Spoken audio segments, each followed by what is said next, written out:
Press club Ranchi में समाज सेवी मनोज सिंह ने प्रेस वार्ता कर पूर्व मंत्री सह विधायक सरयू राय पर भ्रष्टाचार के आरोप लगाए हैं। उन्होंने सरयू राय पर घोटाले का आरोप लगाते हुए कहा कि मंत्री रहते सरयू राय ने आहार पत्रिका छपवाने के नाम पर करोड़ों रुपए का गबन किया, जिसे लेकर मनोज सिंह ने अरगोड़ा थाना में एफआईआर दर्ज कराया है।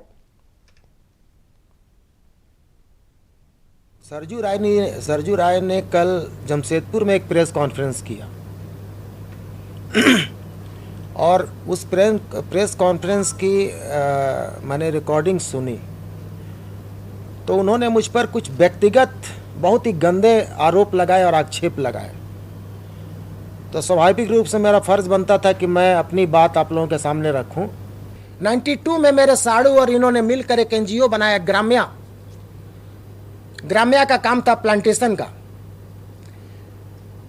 बीआरडीपी, उसमें बिहार पठारी परियोजना, जिसमें डीके तिवारी चेयरमैन थे।